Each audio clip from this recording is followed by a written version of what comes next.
Krishna, Hare Hare, Hare Rama, Hare Rama, Rama Rama, Hare Hare, Hare Krishna, Krishna Krishna, Hare Hare, Hare Rama, Rama Rama, Hare Hare, Hare Krishna, Krishna Krishna, Hare Hare, Hare Rama, Rama Rama, Hare Hare, Hare Krishna,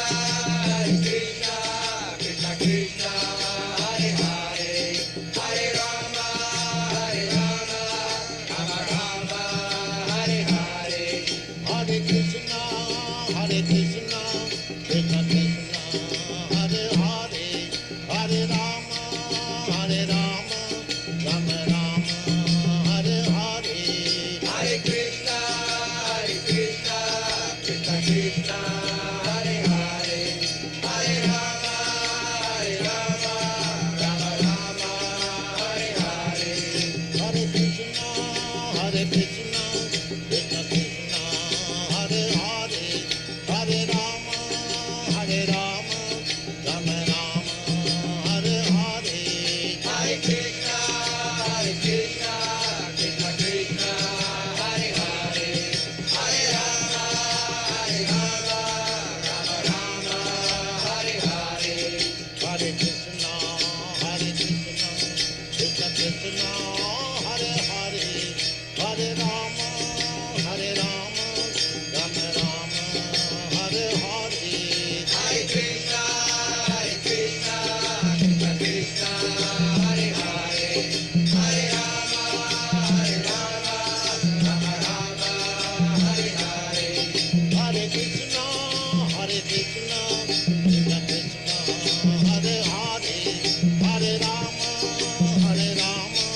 Rama Rama, Hare Hare, Hare Krishna, Hare Krishna, Krishna Krishna, Hare Hare, Hare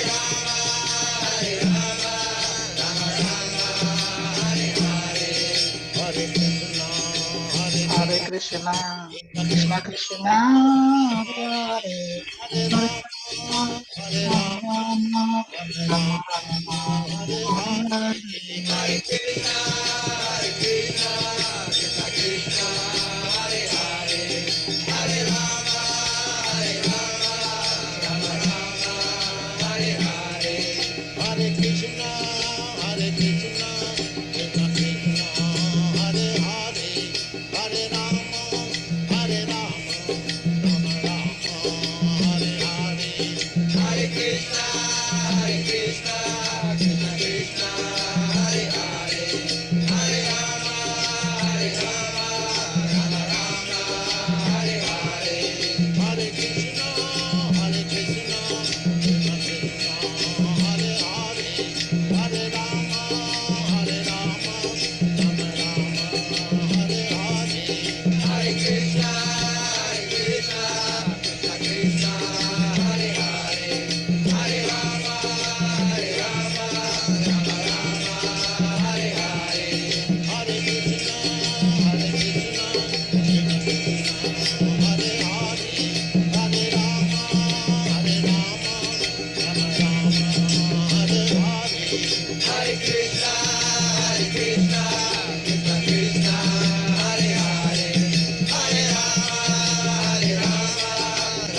Krishna, Hare Hare, Hare Rama, Hare Rama, Rama Rama, Hare Hare, Hare Krishna, Krishna Krishna, Hare Hare, Hare Rama, Rama Rama, Hare Hare, Hare Krishna, Krishna Krishna, Hare Hare, Hare Rama, Rama Rama, Hare Hare, Hare Krishna, Krishna Krishna, Hare Hare, Hare Rama, Rama Rama, Hare Hare, Hare Krishna, Krishna Krishna, Hare Hare, Hare Rama, Rama Rama, Hare Hare, Hare Krishna, Krishna Krishna, Hare Hare, Hare Rama, Rama Rama, Hare Hare, Hare Krishna, Krishna Krishna, Hare Hare, Hare Rama, Rama Rama, Hare Hare, Hare Krishna, Krishna Krishna, Hare Hare, Hare Rama, Rama Rama, Hare Hare, Hare Krishna, Krishna Krishna, Hare Hare, Hare Rama, Rama Rama, Hare Hare, Hare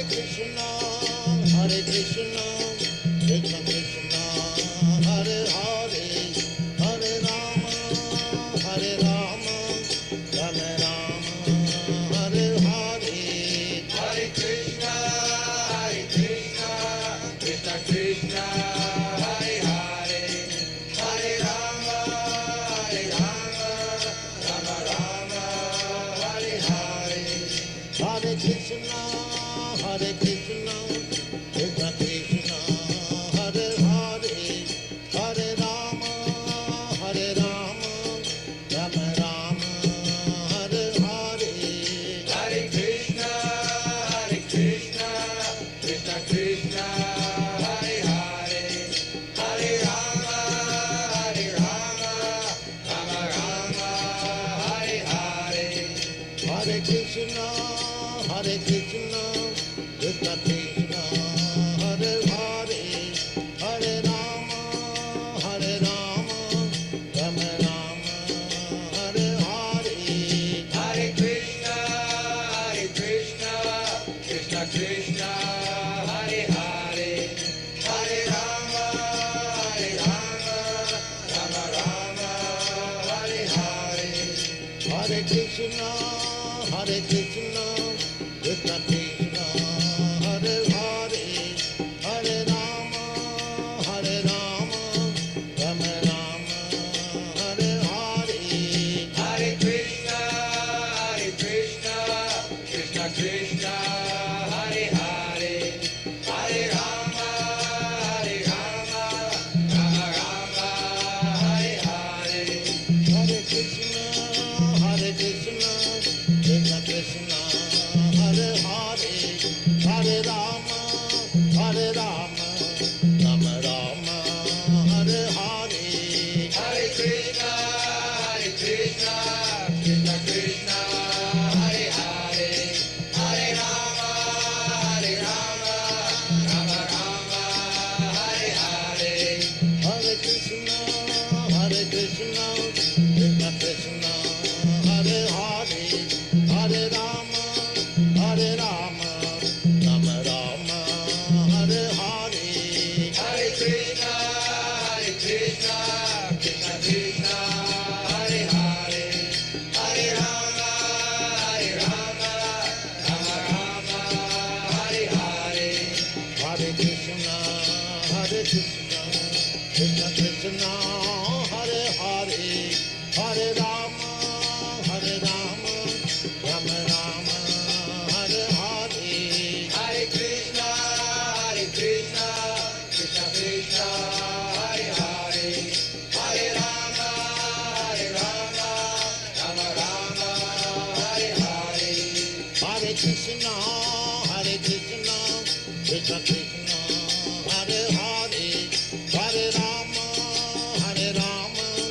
Rama Rama, Hare Hare, Hare Krishna,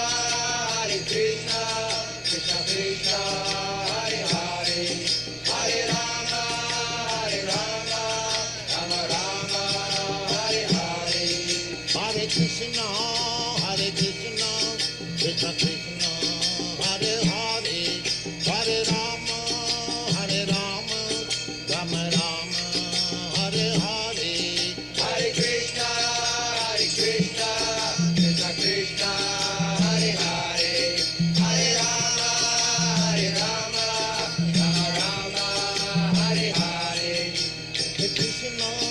Hare Krishna, Krishna Krishna, Hare Hare, Hare Rama, Rama Rama, Hare Hare, Hare Krishna, Krishna Krishna, Hare Hare, Hare Rama, Rama Rama, Hare Hare, Hare Krishna, Krishna Krishna, Hare Hare, Hare Rama, Rama Rama, Hare Hare, Hare Krishna, Krishna Krishna, Hare Hare, Hare Rama, Rama Rama, Hare Hare, Hare Krishna, Krishna Krishna, Hare Hare, Hare Rama, Rama Rama, Hare Hare, Hare Krishna, Krishna Krishna, Hare Hare, Hare Rama, Rama Rama, Hare Hare, Hare Krishna, Krishna Krishna, Hare Hare, Hare Rama, Rama Rama, Hare Hare, Hare Krishna, Krishna Krishna, Hare Hare, Hare Rama, Rama Rama, Hare Hare, Hare Krishna, Krishna Krishna, Hare Hare, Hare Rama, Rama Rama, Hare Hare, Hare Krishna, Krishna Krishna, Hare Hare, Hare Rama, Rama Rama, Hare Hare, Hare Krishna, Krishna Krishna, Hare Hare, Hare Rama, Rama Rama, Hare Hare, Hare Krishna, Krishna Krishna, Hare Hare, Hare Rama, Rama Rama, Hare Hare,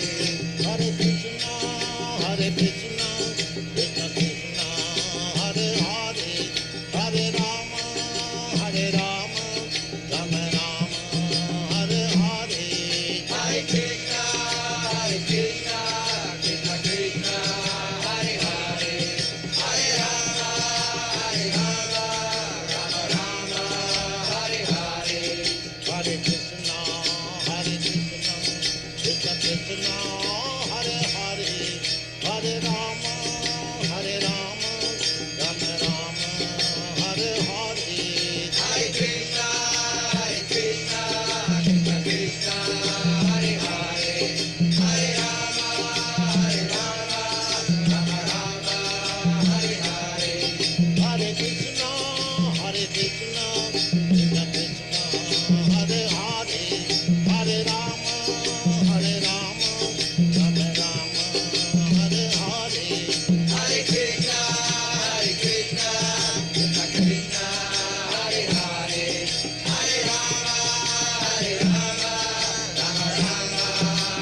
Hare, Hare Krishna, Krishna Krishna, Hare Hare,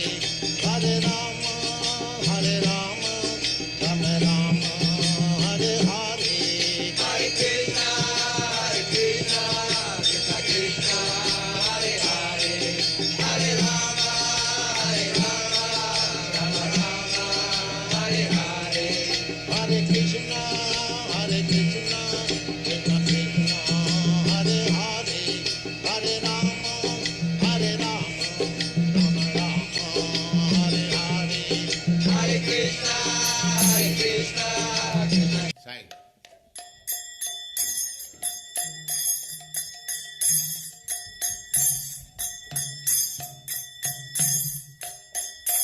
Jaya Radha Madhava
सदस्य मान भक्ति सिद्धांत सरस्वती गोस्वामी प्रभुपाद की जय।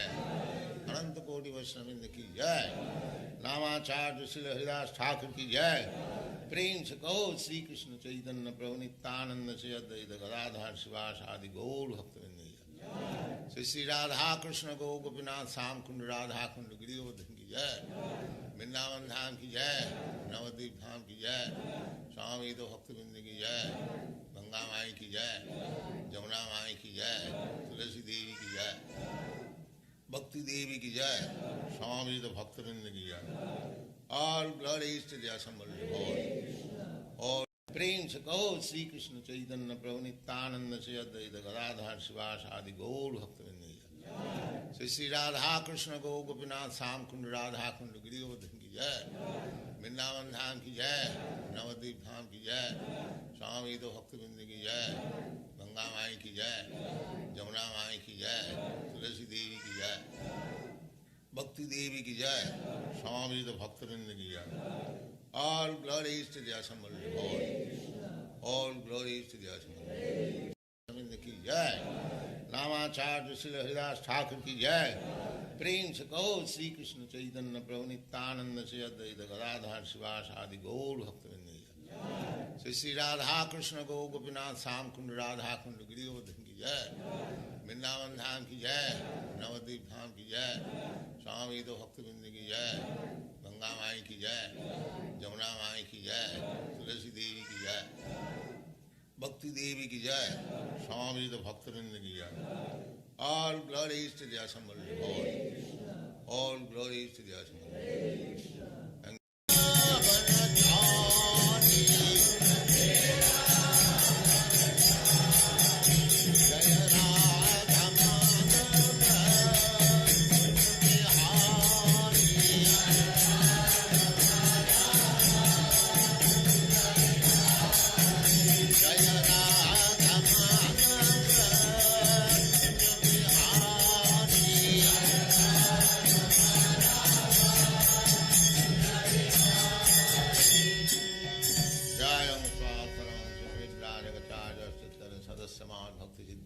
सरस्वती गोस्वामी प्रभुपाद की जय। अनंत कोटि वैष्णववृंद की जय। नामाचार्य श्री हरिदास ठाकुर की जय। प्रेम से कहो श्री कृष्ण चैतन्य प्रभु नित्यानंद से अद्वैत गदाधर शिवास आदि गौर भक्तवृंद की जय। श्री राधा कृष्ण गो गोपीनाथ श्याम कुंड राधा कुंड गिरिवर्धन की जय। वृंदावन धाम की जय। नवद्वीप धाम की जय। स्वामी तो भक्तवृंद की जय। गंगा माई की जय। जमुना माई की जय। तुलसी देवी की जय। भक्ति देवी की जय। स्वामी तो भक्तवृंद की जय। All glories to the assembled Lord. All glories to the assembled Lord. Yamuna Tira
Samad Bhakti Siddhanta Saraswati Goswami Prabhupada ki jai. Ananta Koti Vaishnava ki jai. Namacharya Srila Haridas Thakur ki jai.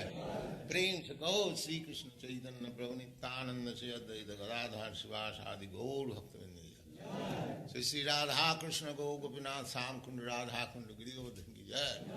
Vrindavan Dham ki jai. Navadvip Dham ki jai. Swami Bhaktivinoda ki jai. Ganga माई की जय, जमुना माई की जय, तुलसी देवी की जय, भक्ति देवी की जय, स्वामी तो भक्तवृंद की जय. All glories to the Assembled Lord. All glories to the Assembled Lord. Thank you very much. Hare Krishna Prabhu. Hare Krishna, Krishna Prabhu. You are welcome for today's class. Nice to see you. Hare Krishna, Jai Shri Prabhupada. Prabhu. We put the verse on the screen so that you can start, please.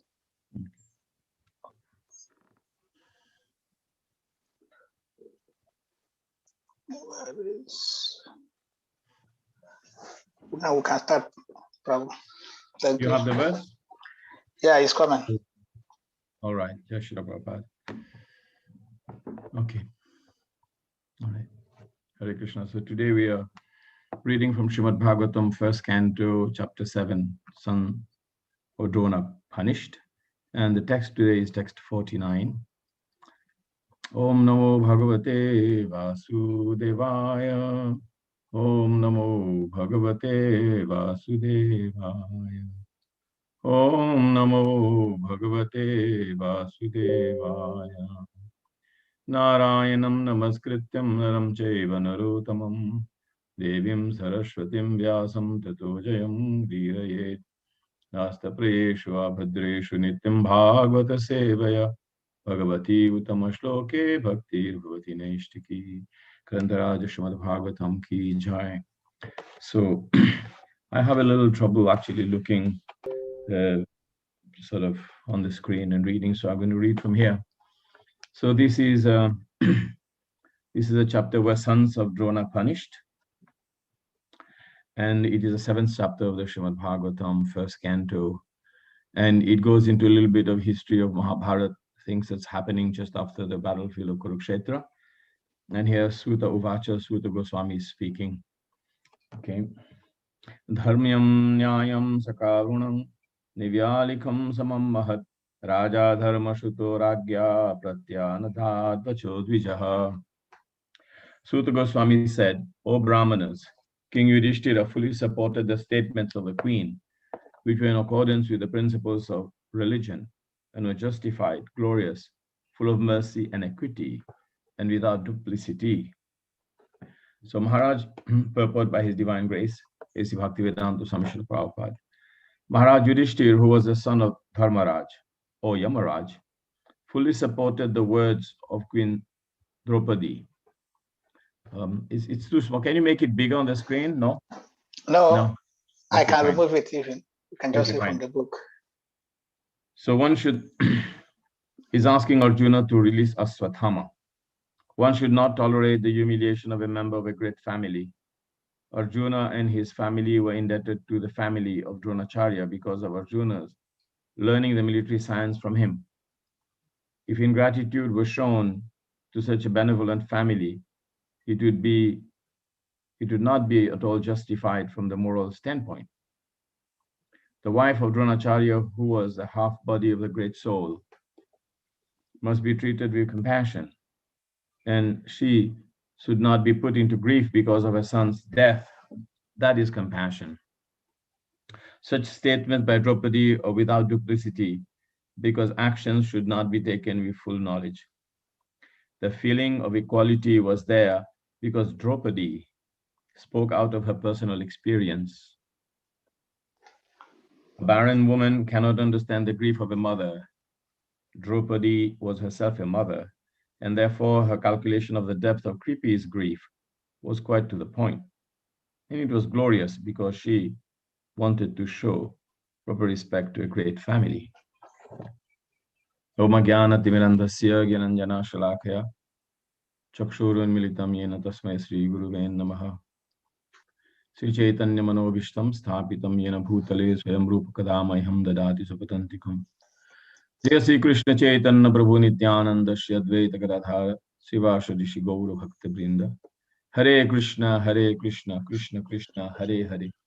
Hare Rama, Rama Rama, Hare Hare. Grantharaj Srimad Bhagavatam ki jai. Yeah. So, this is happening just after Aswathama has been caught. And the desire of the Pandavas to completely punish him, because he had done one of the most heinous crime. And the heinous crime he's done is actually killed all the children of Draupadi. All the Pandavas' children have been killed in the dead of night while they were sleeping. So this is a very horrible thing. How do you not do justice by killing him? So let us go to the history a little bit here. So Kripa and Kripi, they were actually brothers and sisters, and they're actually great souls. And Kripacharya is set to become the next Saptarishi in the next Manvantara, and he fought against Krishna in the battle of Kurukshetra, and he was with Dronacharya and Duryodhan and all of them. And his sister Kripi was married to Dronacharya. Dronacharya had a very strange kind of relationship with his son, and he wanted him to do well, but he did not give him much sanskar. He was very attached to him, but his attachment was not so spiritual. Now, when you think about, I'm sorry, it's kind of very hot here today. And it's strange when you think that Dronacharya was actually some sort of a teacher, a guru, and he was the martial arts teacher of the Pandavas and the Kauravas both. So you would think that he would actually give some kind of an education to his son that would make him proud. But he had different ideas of how to train his son. And Krishna actually rebuked him, reproached him a lot about, why did you do like this? Why did you act like this? Why couldn't you give him a better sort of understanding of spiritual knowledge and raise his consciousness? But that wasn't to be. So he had killed the children of Draupadi. So now, having him killed was like a normal thing to do. But Draupadi, she was acting in a completely noble manner here. And if you really think about how she was acting, I don't think that people in this yuga, in this age, actually act with such dignity, such level of understanding, equanimity, equity, and such level of detachment. But they live in a reality. They live in reality far from illusion. That is an interesting point about Draupadi and her Pandava husbands, and Kunti and all of them. They live in the reality that is meant to be. They don't live in illusion. And in illusion, there is all these different faults. In illusion, we have all these different issues that come up and harass us. But he was not in any way in any of this illusion at all. So Draupadi, she spoke out of personal experience. She said, Kripi does not deserve to be in lamentation for the loss of her only son. And Ashwathama was her only son. And she said, I can understand the pain of a mother. Now, Prabhupada in this interesting verse, he explains about how to act in accordance with the principles of religions, and how Draupadi's presentation was very glorious. And Yudhishthira Maharaj has agreed with her. So, and Prabhupada speaks that she acted completely with mercy, compassion, when she was actually never shown mercy. Sometimes, our acharyas comment that mercy went out of the window in the age of Dwapar Yuga, out of the 4 pillars of religion, mercy was destroyed in Dwapara Yuga. And you can see how mercy was destroyed in Dwapara Yuga, because no merciful or compassionate person would deal with Draupadi as she was dealt in the Rajya Sabha of the Kurus. And she prayed to Krishna in such a fervent way. And in her prayers, she said, I'm drowning in the ocean of the Kauravas. She said to Krishna, and please, O Dwarka Vasin, O inhabitants of Dwarka, please save me, save me. So she was dealt the most horrible life in trying to be disrobed, trying to be, brought naked in front of such illustrious persons as Bhishma, Drona, Kipacharya, Vidhura, and all the other personalities that was there. That was horrible. What a nasty experience she has undergone. But still, she was acting out of mercy. Quite something. She was acting out of compassion. You see, sometimes you can sort of figure it out with each of the yugas. Like, we say that cleanliness was completely destroyed or start diminishing in Treta Yuga. And what was that uncleanliness? Because Ravana trying to lust after the wife of someone else, that was unclean. That was unclean behavior. So that wasn't something that anyone would think about doing in such yuga. So you see all these different things happen, and you can actually, sorry, just have to put this off, otherwise it's going to make a noise. So now let us see. Here, she acted without duplicity. How did she act without duplicity? Because duplicity would mean that you analyze the situation, not as it is. Okay? Let me have to do that.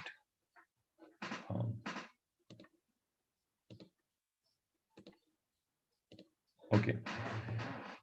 Duplicity means to act without thinking outside the parameters of what is to be done. I'm trying to analyze this point. Duplicity means acting with complete simplicity, sees the situation for what it is, and pay no consideration to any sort of hatred, pay no consideration of what would be right for you, pay no consideration of what is right for this person or that person, just act according to law of natural justice, act according to the principles of dharma. That is actually simplicity. So what is simplicity means actually someone's being sincere and his intentions are not adulterated, right? Let us analyze what is this word means. If you present something in an unadulterated way, and your presentation is very clear, and you don't want to manipulate the other person who is hearing to be able to get something out of that situation, that is simplicity. We will see some very beautiful examples of simplicity. Now, the first example of duplicity we study in the Bhagavad Gita is actually when Duryodhana approached Dronacharya and Bhishma, and he talked to them about the armies. He says, Raja Vachanam Abravit. He said something, but he didn't mean anything in what he said.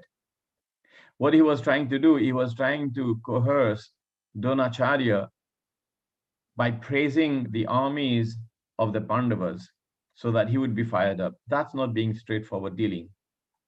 So he had ulterior motives. So that is duplicity. That is diplomatic behavior.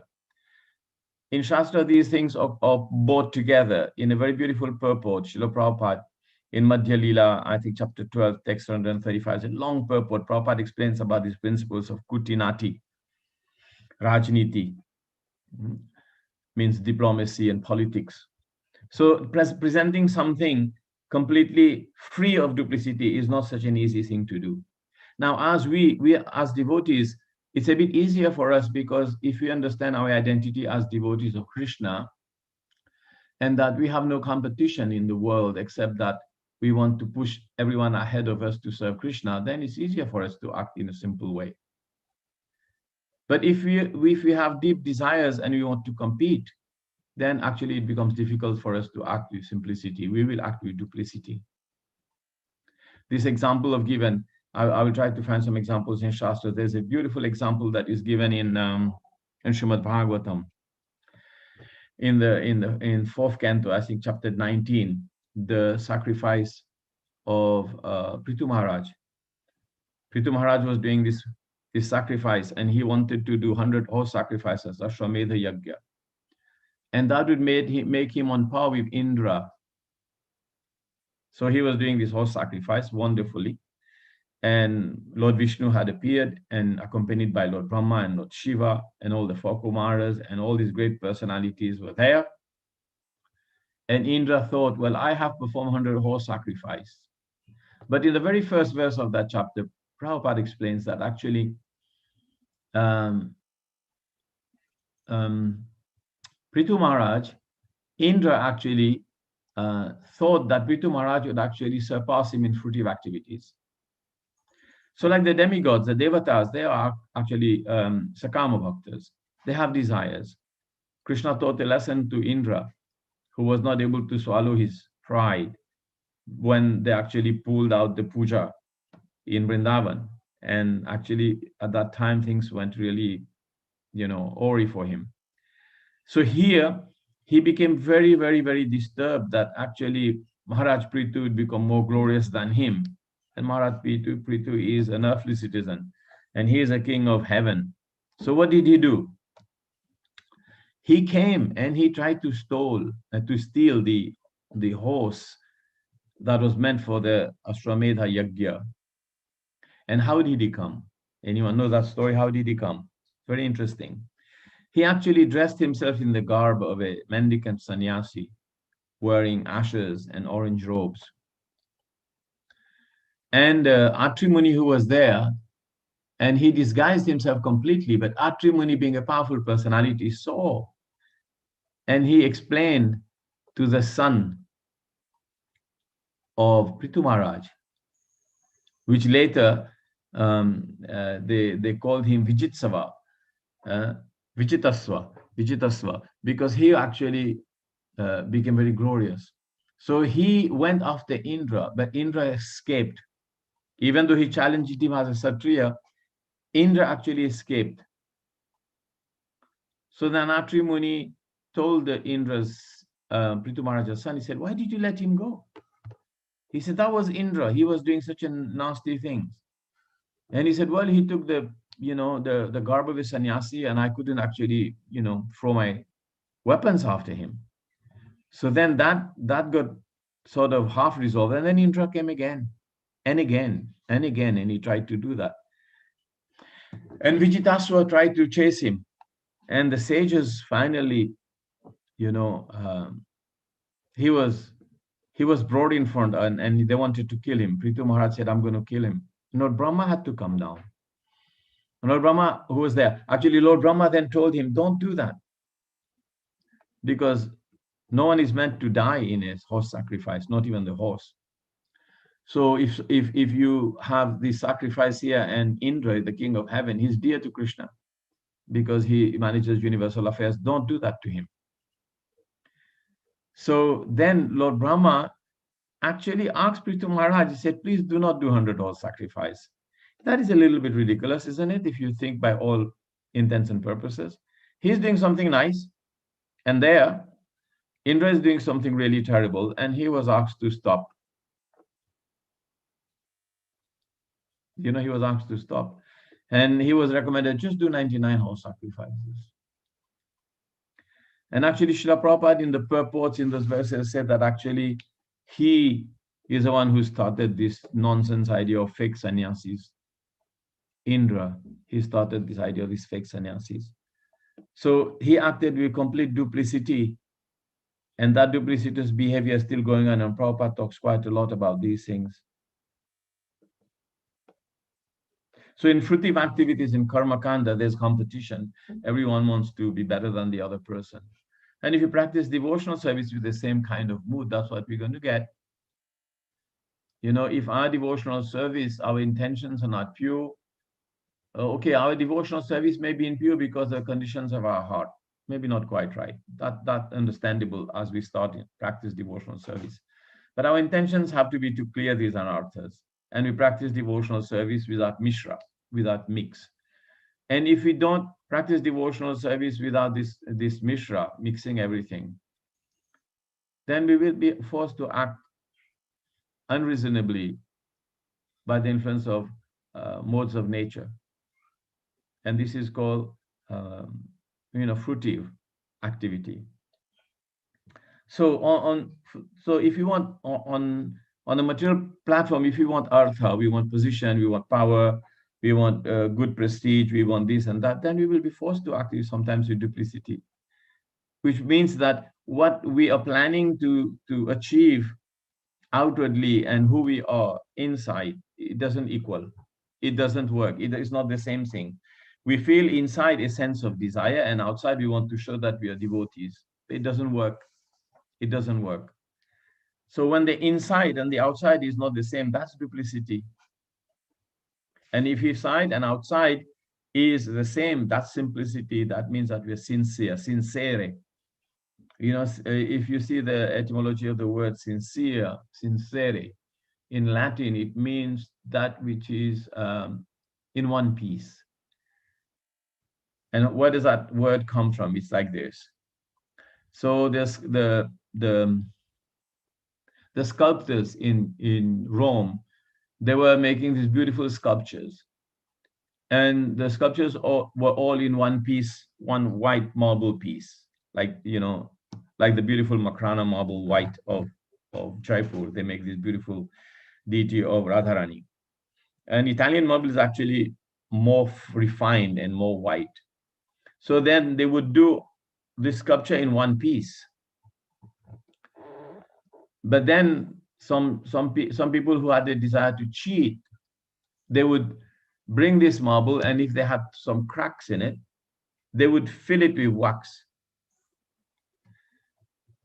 Okay, and then it would be called insincere because it has something mixed with it. So this word sincere comes from that, without wax, without polish, without anything. That's the meaning of the word sincere. Prabhupada said, sincere, you just have to be sincere. There's no way you can be or you can't be. You just have to be sincere. So in Indra, he was comparing his fruitive activities to the fruitive activities of Maharaj Prithu. And in that, he was induced in acting with such incredible duplicity that he became the head of the sampradaya of fake sannyasis. Can you believe it?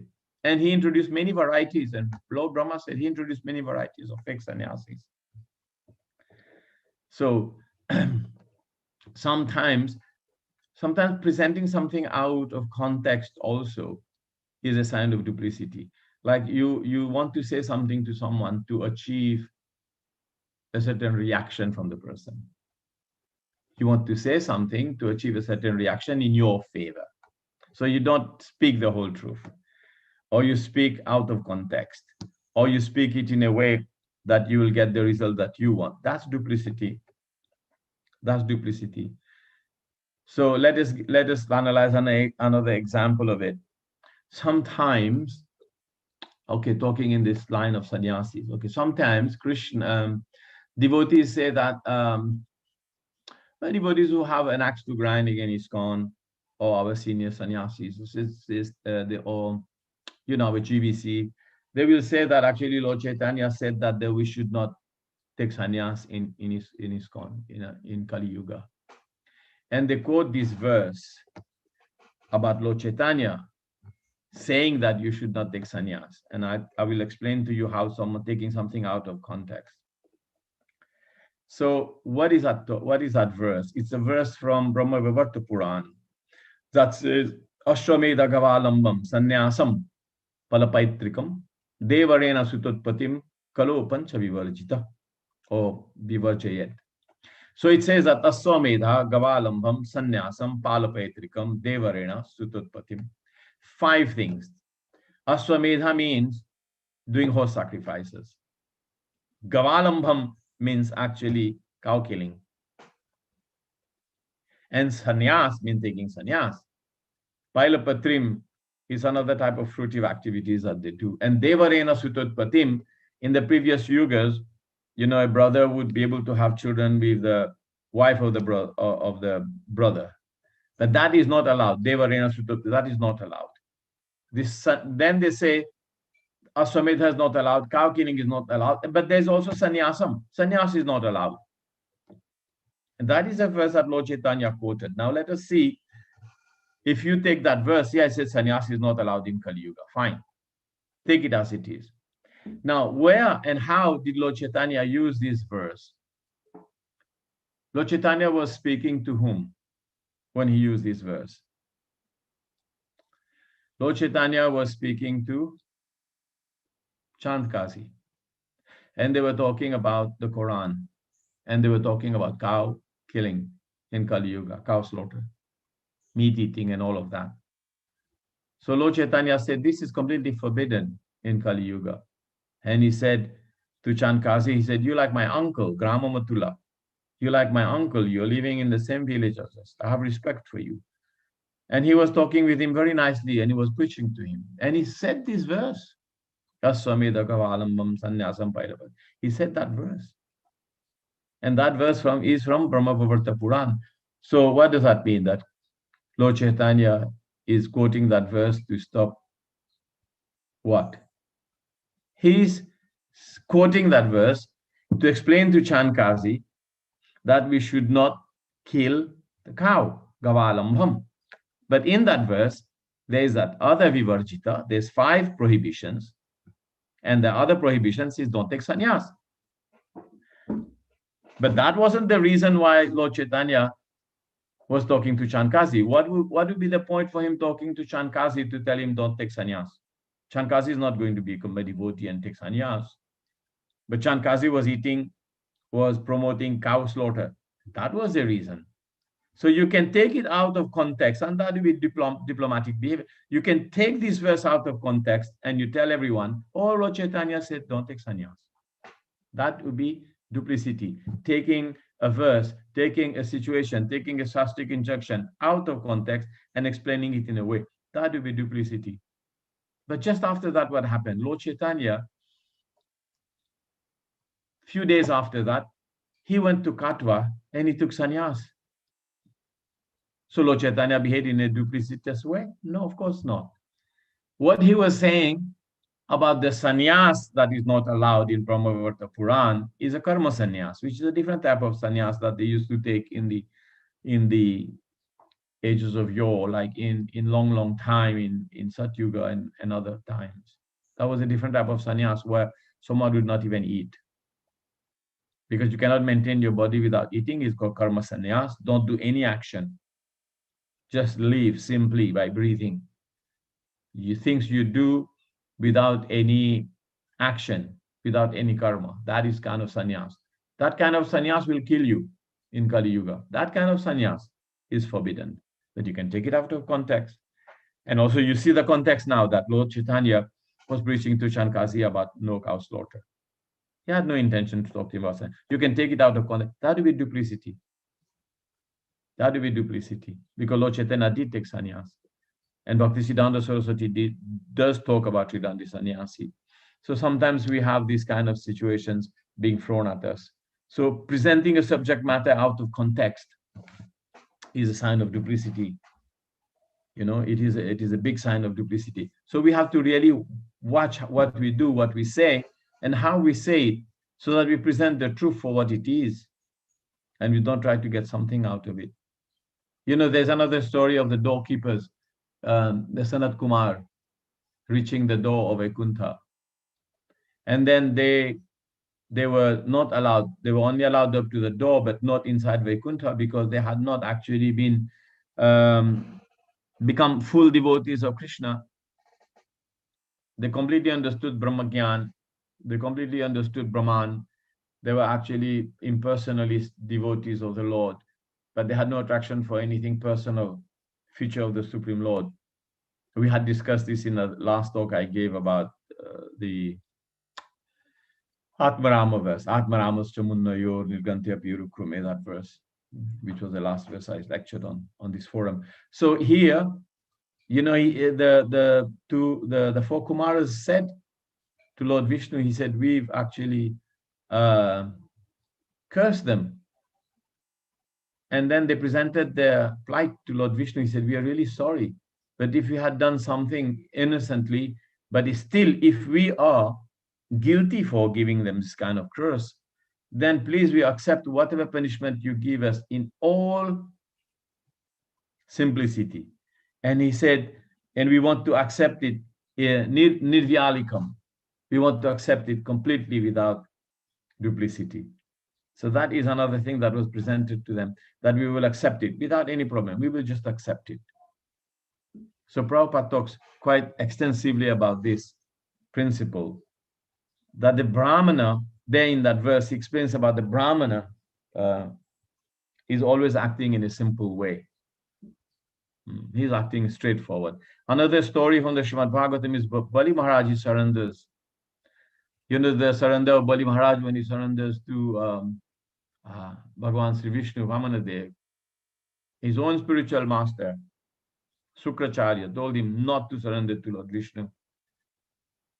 And he said, he is Chalya, he has come here to give you a very, very big surprise.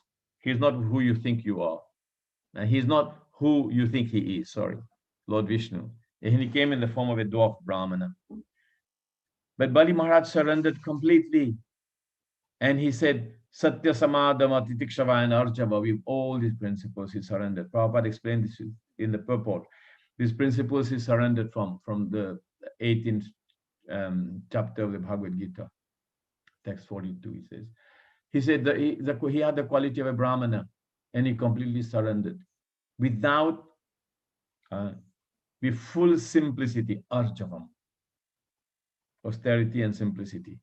He just completely surrendered like that. And the Devatas, they praised Bali Maharaj for his level of surrender.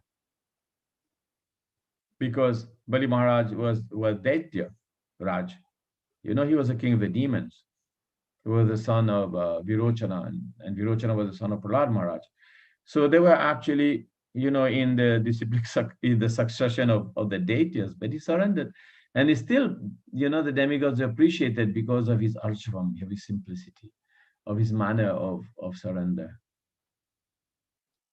So, you know, when we act with duplicity, it's always, we are showing a different face. And, you know, it just, if you don't act with simplicity and straightforwardness, we actually do not actually get Krishna's mercy. We may get some other results of our devotional service, which is brought down to the level of fruitive activities or mixed devotions. So we get this and that, but we hardly attract the mercy of Krishna. I was thinking of another example. You know, how is our relationship also in the material world if you act with duplicity? It doesn't work. If you act in a duplicitous way, how you develop relationships nicely, it doesn't work at all. And would you invite someone who is full of duplicity in your home? No, I don't think you would. We have this another example of someone who acted in a cheating and hiding way was Ravana. Ravana wanted to kidnap Mother Sita, and he took the garb of a sannyasi again, mendicant, took a begging bowl, dressed himself as an ascetic, right? But his inside and his outside was not the same.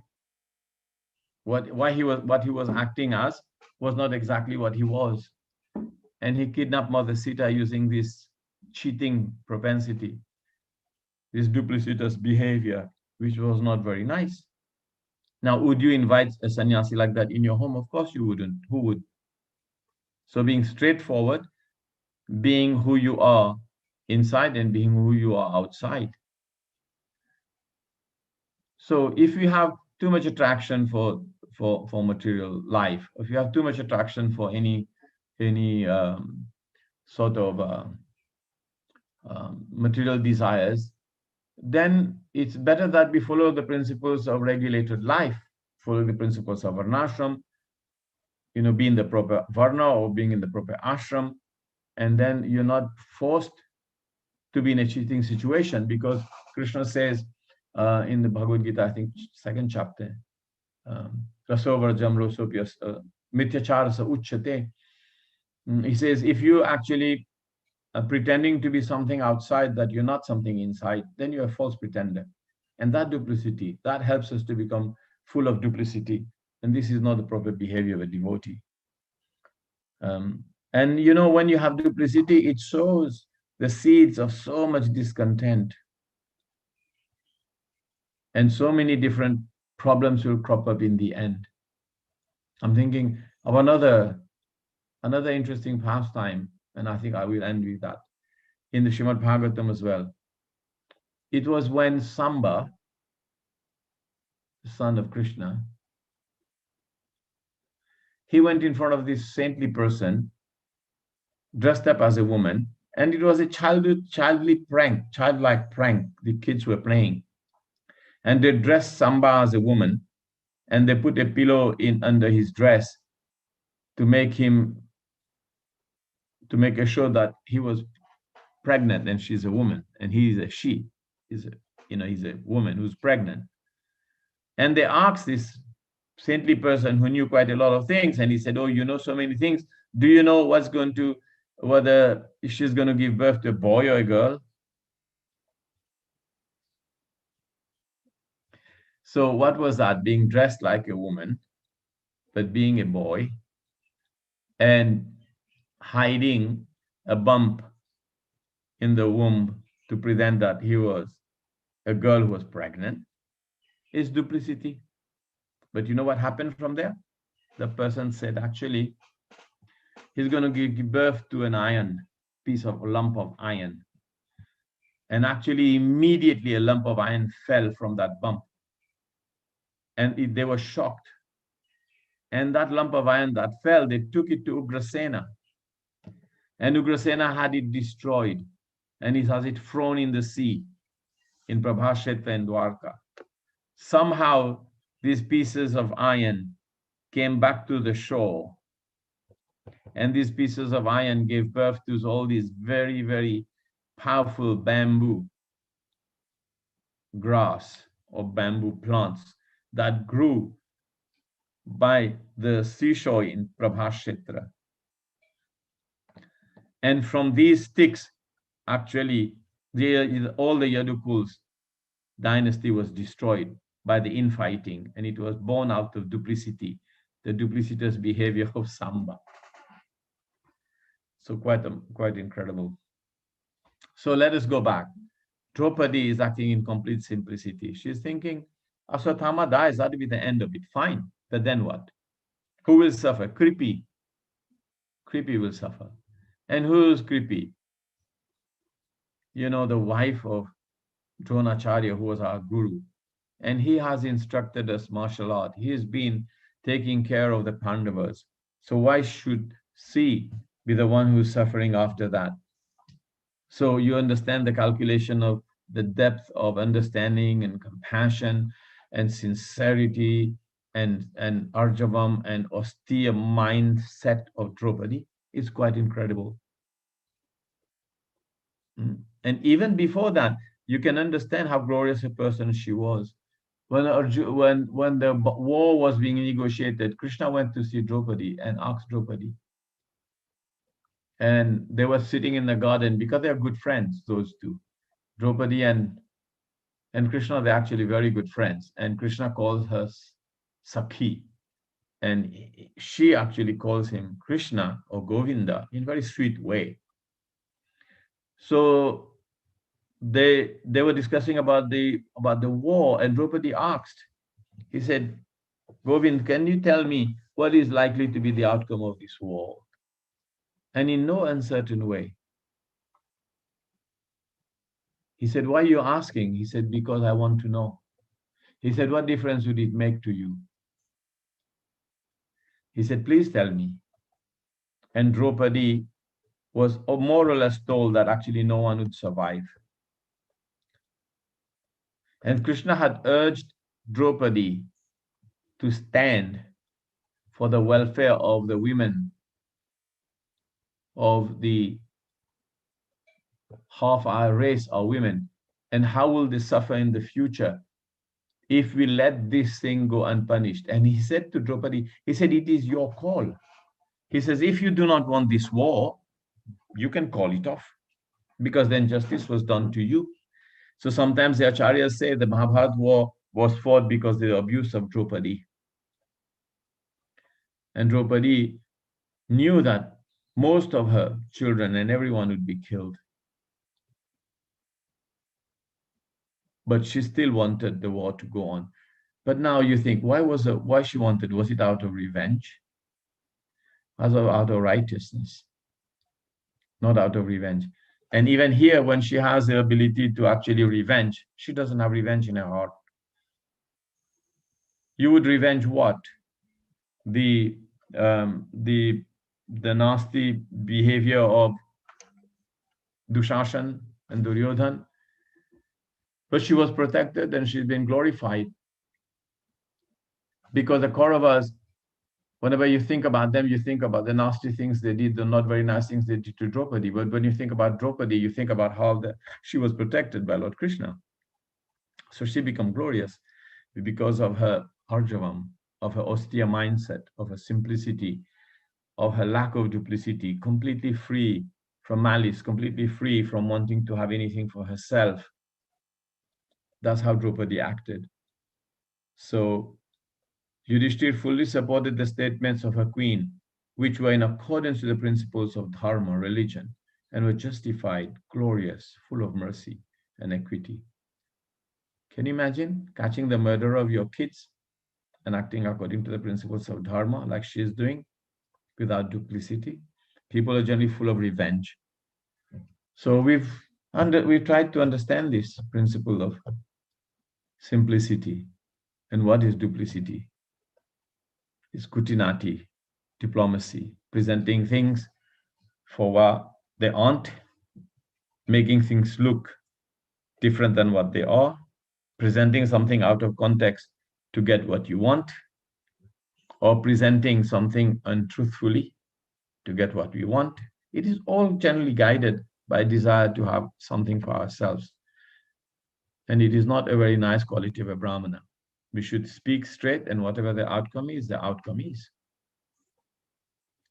But it is more easily said than done. And Kali Yuga is full of duplicity. But the Brahmanas should be able to speak the humble, simple truth. The satya, the cleanliness, the austerity should be part of our life. But it is tough. So when we are practicing devotional service to please Krishna, then Krishna, he'll reconcile opposing elements. He will make things that are not so good. He will arrange it for us. And we just have to depend on him. We just have to let him do. And we just have to acquiesce. We have to surrender, and we have to act the best we can. You know, Srila Prabhupada always acted straightforward in his dealing. He always acted completely upright. Bhaktisiddhanta was so upright. Actually, the one word that Bhaktisiddhanta used probably a lot more than any acharyas was the word duplicity. I just made a check, but I didn't get time to actually prepare as much because I have so many other things to do. But I looked up on in Bhaktisiddhanta's writings, in the writings of the Acharyas, you will see that word duplicity so many times. You know, he completely was against this because he uses terms like, if you want something out of a situation for your own benefit, it's called self-worship. He would call that self-worship. At one point, they were talking about him being a guru, and he said, why? Because I want to have Jai Gurudev, Jai Gurudev. I don't want this. This is duplicity. I'm not qualified. So staying a simple devotee is one thing. Taking on positions and also sitting on a Vyasasan and behaving in a high manner and not following these things is very, very dangerous for our movement. So it's very hard to actually be on a high position. And we've seen our movement has suffered because of this. And devotees have suffered because of this. So we're coming to a more sane platform.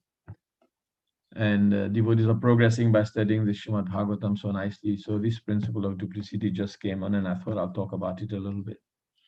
So thank you very much. We'll end here. And if you have any questions and comments, I was thinking actually this should have been read on the day of Monday, which was Women's Day. Then you know what the character of a woman is from Draupadi's behavior. Incredible. Thank you, Prabhu, for your nice class. Thank you. Hare Krishna. Jai Shri. When you talk about duplicity, give the story of Samba, faking the pregnancy and meeting the saintly person. The saintly person caused them, you give birth something that will destroy your family. My question is, the saintly person, was he not duplicitous? Supposed to be saintly. I know that these are children who are playing, making games. Why did he cause them? Out of anger? Because he didn't show compassion. No. Is that not duplicity? You see, it's like Lord. Okay, I explained the story of Vishnu Bhagwan. Lord Vishnu, when he came to see the two boys, the four Kumaras, and Jay and Vijay had been cursed, and he said that was meant to be. It is like this. So sometimes the truth is not born out of logic. Spiritual truth is not always born out of logic. So one logic, one nyai, cannot be applied to another principle sometimes. It is said, like is that verse in 4th canto? It says, Tarko pratishtha shrutaya vibhinna, different kinds of logic and argument, then why it is like this one, why isn't like this with the other one? Actually, he acted completely in accordance to what Krishna had arranged. Just like Lord Vishnu, he said, they were to be cursed to go down and take birth in the family of demons. It was organized as I wished. So it is no. So you can also say, in the sense of Sanat Kumar, why did they have to curse these two men, Jay and Vijay, who were simply Dwarpal? But that was the arrangement of Krishna. That's not duplicity in any way, because he's saying how he feels. He is saying how he feels. And he's not trying to achieve a second purpose. So it's slightly different than duplicity. And now whether he's acting out of compassion or not, that's another matter. But duplicity is not. Yes, any other points or questions? Yeah, in the course of your lecture, you mentioned that during horse sacrifice, the horse is not supposed to die in the horse sacrifice. Yeah. So what was the sacrifice meant for? Prabhupada explains that it gets a renewed life. In the purport you will see in the 4th canto, 19th chapter, Prabhupada explains this, that I cannot access history, but he says it's supposed to get a new life. They come out with a renewed body. Okay. Because he said, actually, I remember, Srila Prabhupada said, no one is supposed to die in any sacrifice for the pleasure of Lord Vishnu. He says that, Prabhupada, in that purport. So my question is, he said not even the cow or the horses, what to speak of Indra. So he said no one's supposed to die in any sacrifice meant for Lord Vishnu. Interesting. So those years can be seen as when the priests are powerful, they chant the mantras perfectly. That was the meaning of the Rajasuya Yagyas, that they were meant to be performed by incredible amount of opulence and power and Shakti and the purity of everything, which would give that result of the Ashwamedha Yagya. That's how it was. Yes, very much what you said. Sahadev, you're there? Yes, Sahadev is there. Maybe he's at work. We're just listening. This is typically a picture of Bhakti Tirtha Maharaj after Kirtan. Hare Krishna. Anyone else? Any question? I have one question. I was just reading on Facebook now. My Guru Maharaj commented about Vishnu Jai. He commented that somebody, that Srila Prabhupada said Vishnuja asked Srila Prabhupada, why are you giving me so much mercy? And Srila Prabhupada said, I'm giving the same mercy to all, but you are taking it. You are taking the mercy. So my question is, and then somebody else replied and said, but I have to qualify myself to be able to receive this mercy. So my question is, Prabhupada is saying, he's giving the mercy to everyone, but Vishnuja is taking the mercy. Then is there no qualification? Where comes the issue of qualification to accept the mercy of the spiritual master or Krishna? Eagerness, okantakya, eagerness, cry out. And if you have the eagerness to want Krishna's mercy, then you'll get his mercy. The eagerness to actually advance in Krishna consciousness, the eagerness to serve the Guru. In the case of Vishnu Swami, you're saying, right? Yes. Yeah. And he was an incredible personality. Prabhupada would be so happy to be singing. He said, I'm in Vaikuntha, I'm in Vaikuntha. When Prabhupada would hear his singing, he was so pure. He was so humble, so qualified. So yeah, it is your own personal desire to want to serve. If you have Guru Nishtha, if you have firm faith in the words of the Guru, and you want to please the spiritual master, you attract the mercy. You know, like we sing every morning that Sangsara Dhavana Lalita Loka. You know, he is a cloud bank of mercy.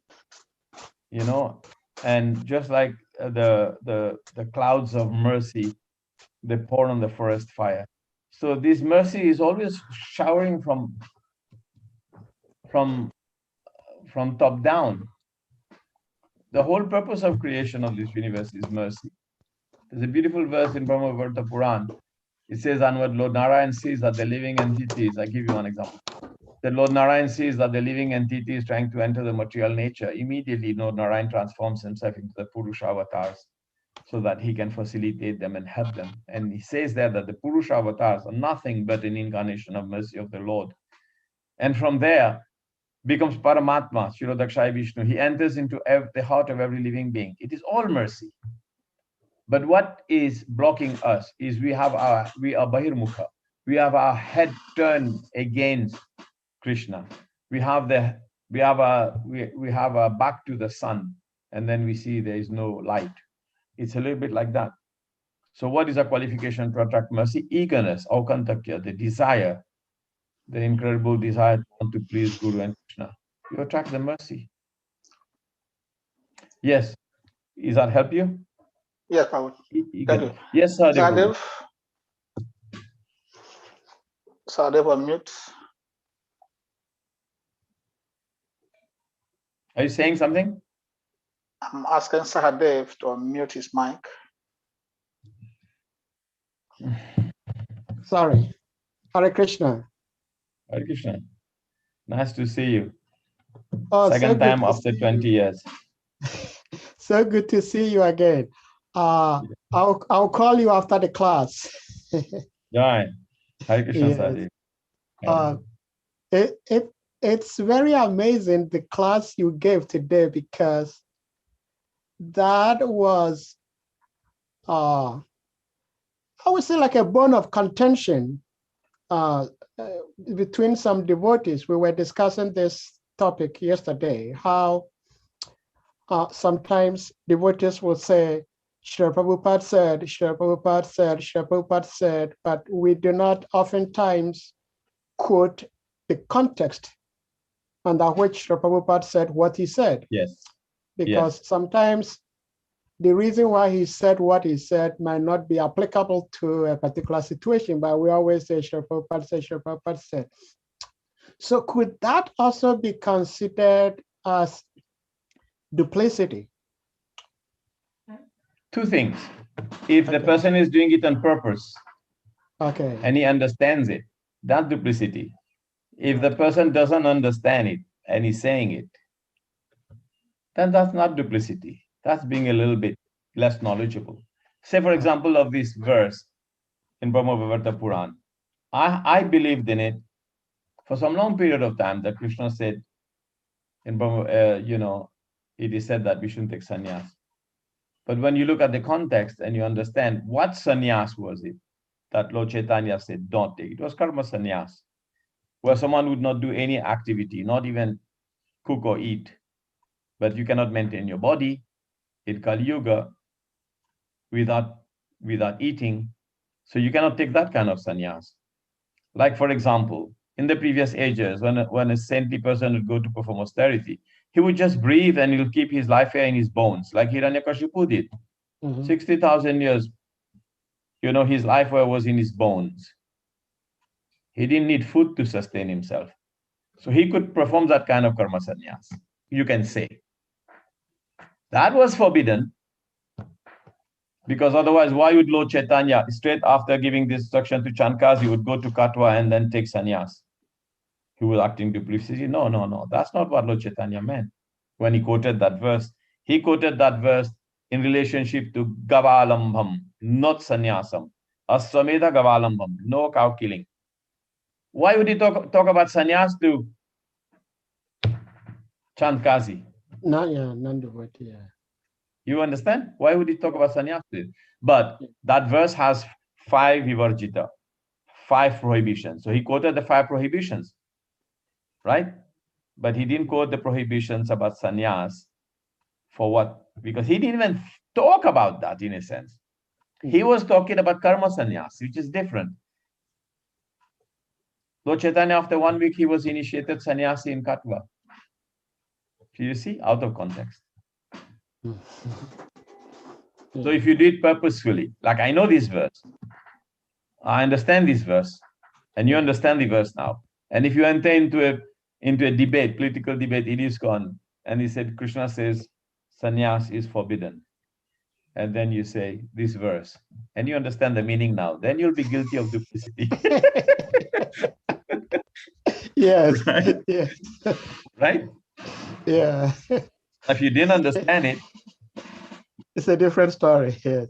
a different story. You get me? You agree? Does that help? Yes. Prabhuji, we were discussing another interesting topic. I think on Monday, you said, actually we should have dedicated Monday for Mother Draupadi. Yeah, I said for that verse on Monday, because it explains the character of a woman. Yeah. But I think I brought it up about the concept of sati, where when the husband dies, the wife voluntarily, if she wants, would also enter into the funeral pyre of the husband. And I mean, it was explained to me, but I still didn't understand it fully. So I'm asking again. My understanding is that it is actually called sati because Sati was the first person who immolated herself. She burned herself to death because her father, Daksha, showed disrespect to her husband. Yeah. And she felt she could not tolerate it. She burned herself. And then from there, it became acceptable in society that those who want wives who wanted to be with their husband. Yes. What happened? Something got blocked. It's going to recycle. Can you hear me, Kusha? Yeah, I'm hearing you. I think it's having some network problem. So if you have to off your camera, maybe. Yeah, it will come. Everyone else can you just put your arms up? Yeah. Everyone can say, okay, he's going to come back in. Yeah, okay, now you're there. Yeah. So again, luckily, Prithu Maharaj and Archie also have the same story. Archie actually performed the sati rites. Prabhupada explains that in those days, great personalities, like even in the case of Gandhari, because when Dhritarashtra, Vidura, and Gandhari, they took to the they retired and took to the path of Vanaprastha, and they went into the forest. And Dhritarashtra, he started performing Ashtanga Yoga, and then his body caught fire. And they had a small dwelling made of, wood and everything. And actually then Gandhari also entered that fire. So she ended her life together with her husband, right? That story is there. Just we're going to read it a bit later. So that story is there. The story of also Archie entering the funeral pyre of Maharaj Prithu. Oh, is it Maharaj Prithu or some? I might be confused here in Srimad Bhagavatam. I think so. Prabhu, why was it that the mother would enter into the funeral pyre of the husband and not the husband also entering into the funeral pyre of the wife?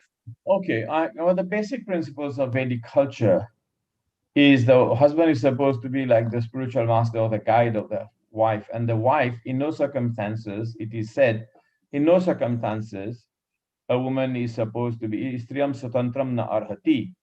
And in no circumstances, a woman was supposed to be independent, right? So, but the attachment of the women was serving these great personalities. Their life was completely dedicated. Can you imagine? Okay, just imagine the life of Gandhari. She was a perfectly sound person, good brain and everything, beautiful person. And she decided to make herself blind for the sake of her husband. So you understand the amount of dedication and love they had, the attachment to her they had. So for them, maintaining their life after the husband had died was a lot more burning and pain and tribulations and trouble than actually just dying. That's why they did.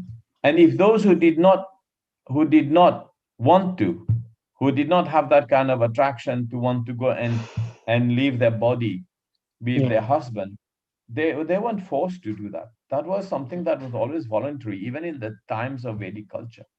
You will see a lot of ladies who did not undergo the sati rites, and a lot of ladies who did, those who felt like they should. But you see, another example is very interesting here. Another point is very interesting here. Is when you see Draupadi acting the way she is acting here against the killer of her children. They have a high culture. And they are free from illusion. They understand that they're not the body. They understand that they are not the body. They have Brahman realization. They know that they will go to a higher realm. And this life is going to end. Whether it's going to end now, or it's going to end in 1 month, or 1 year, it's going to end. So people of this caliber, they were acting on a spiritual platform, and we on the mundane level, we are thinking we are the body, we are this, we are that. How are we going to act on the same level as them? We can't. They could understand reality for what it is. They were in touch with reality. We are in touch with illusion. So everything for us is topsy-turvy. Everything for us is analyzing it from this angle and analyzing it from that angle. For them, it was different. Like you see how Draupadi was analyzing? I will act just because he's done that. So I'm not going to do that. Can you imagine this? So they're acting, we're acting in illusion, they're acting in reality. Okay, someone else wanted to ask a question, or we can end here. Thank you so much, Prabhuji. Thank you. Thank you for a nice class. Thank you. We end here. No more questions. No hand is up. Thank you so much, Prabhu. There was a hand up there. Okay, there's a question from French country, Togo. You can ask in French. Who's that? I know him. I can chat. No, you don't know him. He say know you. You know me? Yes, Akichana, that's from Togo. Akichana, at the beginning where you come to visit us for 2 times, I hope. When we installed the Radha Madhav deity there? No, Togo. Togo. Yeah, in Lome. When we install the deity? Yes. There we speak French with Varaha Prabhu. Yes. Just to greet you because it's so long time. At this time, 12 to 3 Why or 4. Why don't you put on your camera so he can see you? Okay, let me put Oh, he's hiding.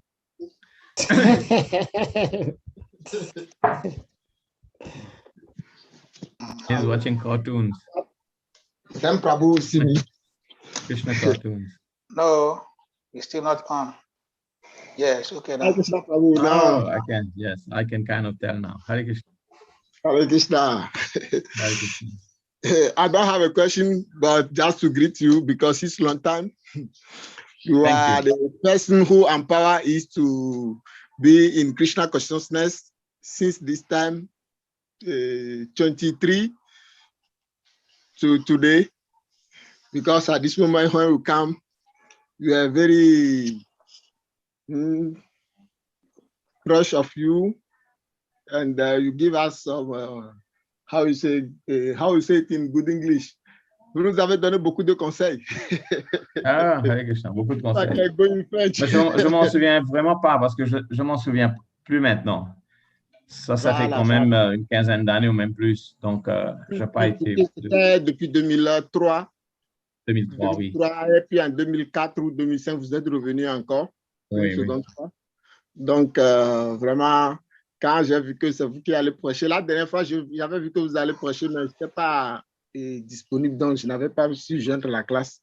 Donc, aujourd'hui, comme je suis dispo, donc j'ai voulu joindre vous voir aussi. Parce que plusieurs personnes m'ont nous encouragé et c'est ça qui fait que nous sommes encore dans ce mouvement jusqu'à aujourd'hui. Oui, mais c'est le miséricorde de tous les dévots qui nous encourage quand même. De tous les gens qui viennent. Hare Krishna. Ça veut dire qu'à Kinshasa, il doit amener beaucoup de prasadam. Parce que nous tous à faim, on va manger là.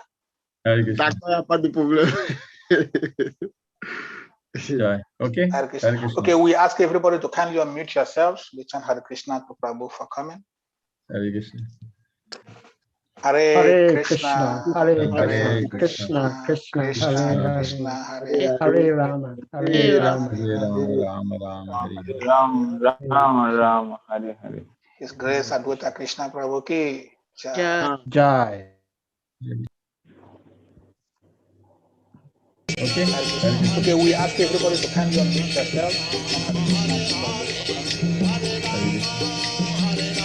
Hare Krishna, Hare Krishna, Krishna Hare Rama, Hare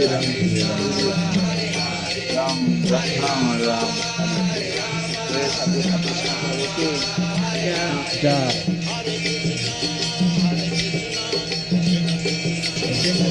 Okay, we ask everybody